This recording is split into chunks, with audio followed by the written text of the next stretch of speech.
Hello, Sociology of Sexuality students. Welcome to our Unit 3 overview. I've got my queer magic earrings on and I'm ready to lead us through this unit that is a bit of a lighter unit. So I know that the beginning of the semester has just been really intense between COVID and Tropical Storm Ida and lots of other things going on. So we're in crisis, and during times of crises, it's harder for our brains to learn. So I built in a unit that was a little bit lighter than the other units, so I've switched them. So the original units 3 and 4 are now switched. So this unit that we're going into, unit number 3, that runs from September 20th through October 1st, is really, it's built around a documentary. So all you have to do is watch the documentary. There's a couple of readings, a lot shorter. It's meant to give you a bit of a breather, and I figured now would be a really good time for that breather. So I'm going to take this over to Blackboard, and we will explore it together. Here is the Sociology of Sexuality's homepage.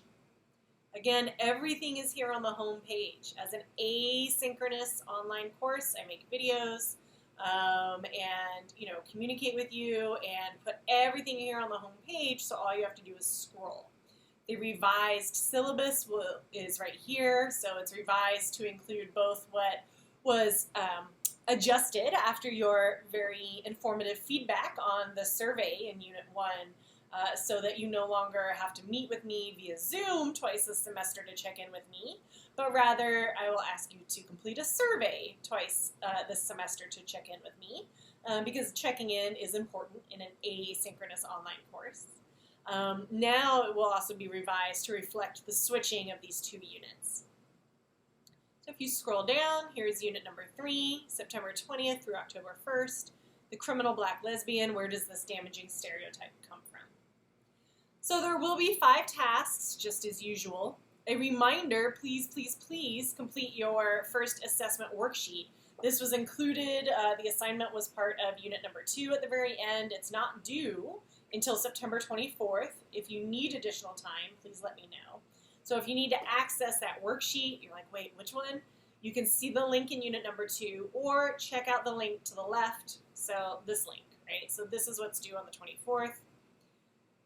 It's a worksheet asking you to review the one-sentence summaries in your own social media discussion board posts, just answering some questions as a form of reflection. So make sure you get that done by the 24th. I'll send reminders. You'll also still do another discussion board post, just like usual, so you can click here or here and be taken to the discussion board page. You should only see 2 forums, the Confusions Help Forum, and then your forum. Later, we'll just go into Fierce Advocates, and you'll click on the unit number 3 thread. Same as before, share an Instagram post from one of the ones that you've been assigned to study. It could be a different one than the one you did last time. It could be, you could be like, I'm really interested in Gerber Hart's historical take, so I'm going to stick with that one. That's fine. You just can't repeat, right? So don't repeat what you did last time, and check to see what your peers have already done so that you're not being repetitive within the unit number 3 postings, right? Again, you'll include a screenshot of it or a hyperlink. You'll create your own caption, just like you would if you reposted it on Instagram, and then just explain to me and your peers why you wanted to share it. I am asking you to comment on at least one group member's post, but that's it. You don't have to write back to all your peers. You don't have to write back to people who comment on yours. I just want to see that at least one additional conversational post. Okay. Again, if you're uncertain, I have hyperlinks on directions on how to screenshot an image, how to insert a picture, so that way it can actually be visible right off the bat. Or how to hyperlink it, which is what a lot of folks have been doing. Hyperlinking, love that too. The heart of the unit is task 3, what I want you to read, watch, and hear. So again, this unit is built around a documentary called Out in the Night that's focused on a case that's referred to as the Jersey 4. Out in the Night, the John Jay Library has actually maintained its license for this through Canopy for our class, so I feel very thankful that they've done so. It's a little over an hour long. There are closed captions, so if you want to watch it with subtitles, you can. But it really gets into, as they say, the criminalization of race, gender identity, and sexuality. And this is pretty intense, right? Criminalization of race, gender identity, and sexuality. Not criminalization of crime, but criminalization of identities.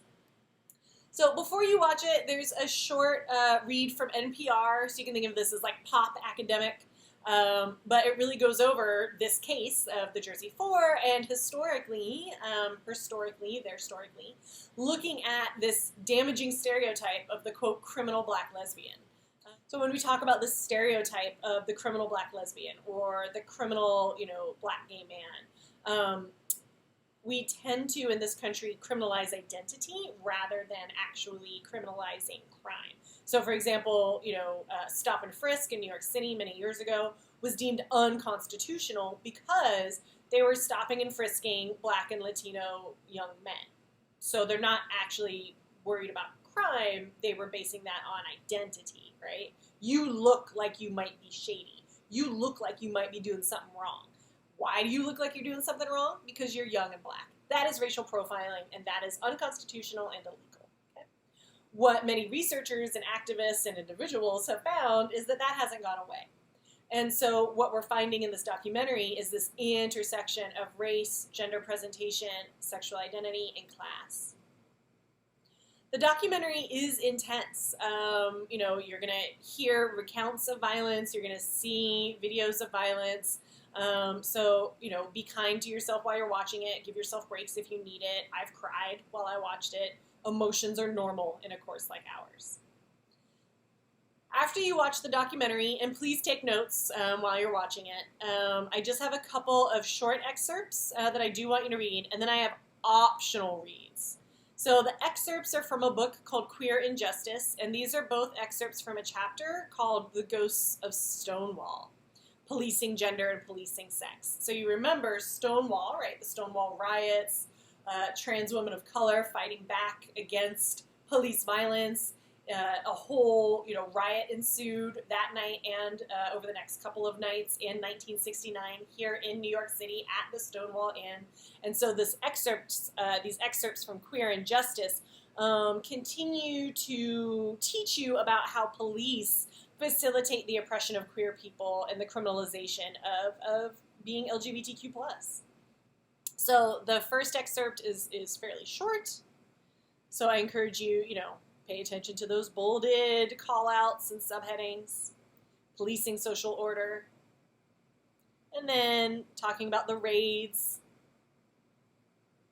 more bolded subheadings, policing public sex, the discussion of sodomy laws, continuing down, looking at this intersection of sex, sexuality, sex work, right? The policing of sex workers and how that policing of sexual labor intersects with LGBTQ people's experiences of being police involved, systems involved. Trans women of color are often stereotyped as sex workers. So this idea of walking while trans, thinking about that term driving while black, right? You start to see how the policing of identities is actually what is most common today. Policing gender. And that's it. And then the other piece is a bit shorter, and there's a little bit of overlap between the two, so I'll be interested to see if you can identify that overlap. I like this other excerpt because it really does start with more historical information, which helps us make sense of what's going on today. So the Compton's Cafeteria riot was actually in 1969, 3 years before Stonewall. So technically the Stonewall riots didn't kick off the modern day LGBTQ movement, right? It was actually the riots at Compton Cafeteria, again, trans women of color, drag queens of color fighting back against police harassment, police raids, and police violence.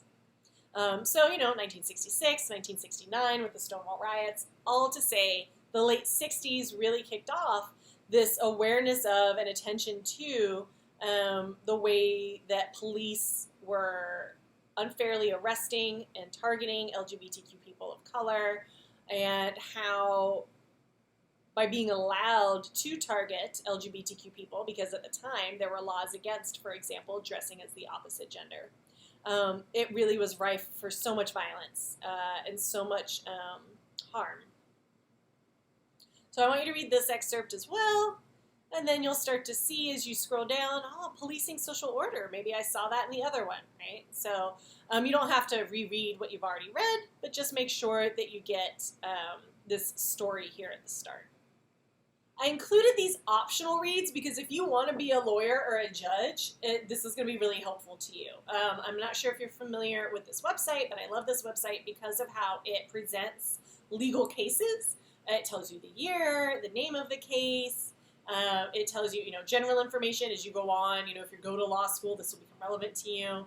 Gives you a quick overview of the facts of the case, the main question of the case, and how it was decided. So in 1986, Bowers v. Hardwick, that case in 1986, the Bowers v. Hardwick case asked the courts, basically, can gay people, adults, consensually have sex? Because states had anti-sodomy laws on the books.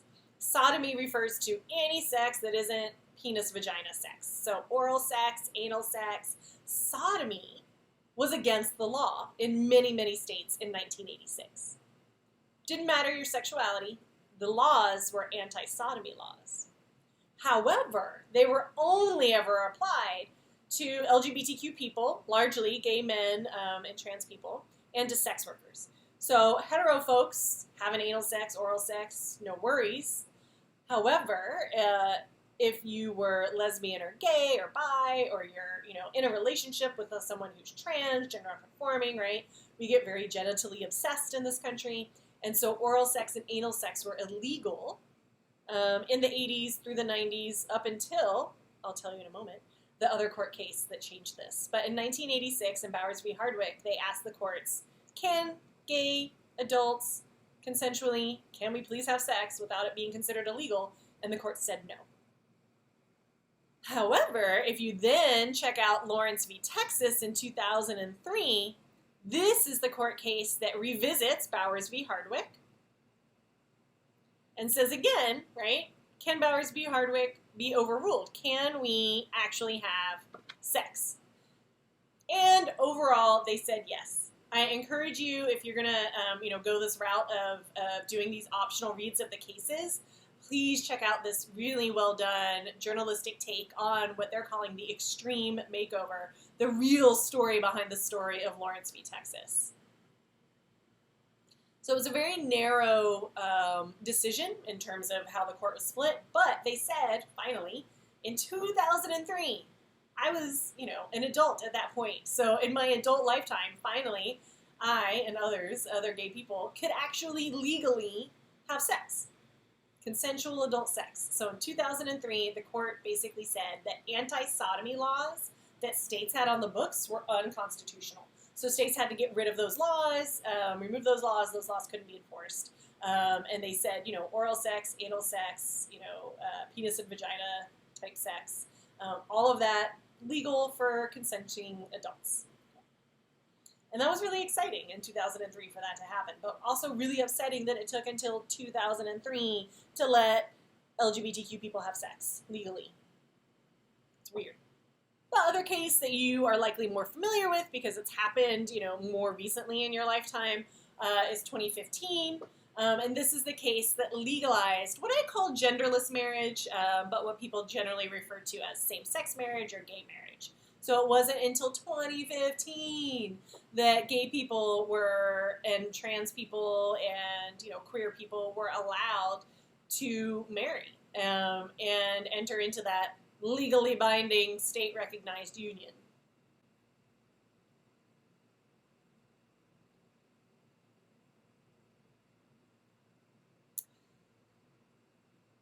So once you complete task 3, and again, those court cases are totally optional, then you will do a quick facts check-in and your one-sentence summary like usual. So this is like a regular unit, it's just less. It's less reading, it's less work for you to have to complete because you don't have to read through so much and take so many notes, right? You're watching the documentary, you're reading a little bit about the documentary, and reading a little bit about queer injustice because it relates to the case of the Jersey Four. Then you'll complete a quick facts check-in. You can click here to launch or open here. Either way, it's 3 questions. Again, these are quick facts check-ins that allow you to reflect on your learning process. Did your brain digest what needed to be digested? For this unit, all 3 questions are short answers, super short answer. You could do sentences, bullet points, right? But again, these quick fact check-ins, you can go back and fix answers. You can rewrite, right? This is really a chance for you to show me that you did indeed learn what needed to be learned in this particular unit. And then on top of that, I also ask you to complete a 1-sentence summary. This is a slightly different 1-sentence summary. The question is, what does the documentary Out in the Night mean for whom, when, where, how, and why? Think of it this way. If you were going to tweet about this documentary that you just watched, right, how would you say it? Like, what would you say is the most important messaging of the film, right? Considering this is a class where we are thinking through sociology of sexualities and that intersection of sexuality, gender expression, gender identity, race, ethnicity, citizenship status, right? All of these things that are interplaying. It's not just heterosexism. It's how heterosexism and racism and classism and anti-immigrant hate are built into the systems and institutions that shape our everyday lives. And as you saw in that documentary, or will see in the documentary, the criminal justice system has profoundly shaped the lives of these Black lesbian women from New Jersey and their families. That is it for unit number 3. Again, it's a little bit of a lighter unit. Please reach out to me. Most of you have been staying on track. That's why I haven't done really any larger shifts in our syllabus, because everyone, is turning things in, most everyone. If you are someone who is struggling and you haven't reached out to me yet, please do. And by struggling, I just mean you don't have the time, you don't have the cognitive capacity. Our brains get tired. They get really overwhelmed in times of crisis, more easily overwhelmed. We get tired more easily, physically tired and mentally tired. Those things go hand in hand. So please reach out to me if you are feeling behind or struggling with the material. I'm very happy to communicate with you over email, via text. We can do a one-on-one Zoom. You can share screen. I can walk you through things, or we can just have a conversation. I want to make sure that everyone is feeling really confident, or as confident as you can be right now in this semester. I am going to be checking in with you a couple times during the semester more formally, but please reach out, and I'm really appreciative to those of you who already have reached out. And, I'm having lots of conversations with students right now to make sure that you understand what's going on, what's expected, working with you to ensure your success in our class. I also want to say, thank you. Thank you for continuing to be committed to this class and your education, and thank you for working through material that's tough, right? Learning about social inequalities is a very emotional experience, more so than the emotions you might have in a math class where, if a mathematician tells you 2 + 2 = 4, you're like, okay, right? You don't argue it. You don't not believe it. But in a class like ours, it's really common when we hear about all of these intense inequalities and violences, we might feel withdrawn, apathetic. We might not believe it right away, because when our brains encounter information that doesn't jive with our common sense beliefs, our brains tend to freak out. And that's a normal response, but it means that you as a learner have to work through those emotions, allow yourself to feel those emotions, think through those emotions, sit with the discomfort, and then maybe move towards other feelings of, clarity and understanding what's actually going on, compassion, empathy, hope for change, hope for the future, validation in terms of seeing your experiences reflected back in what academics and activists are pointing out as things that are wrong with society. So again, thank you so much. Thank you for watching this. Please reach out if you have any questions, and I will be in touch. Thanks.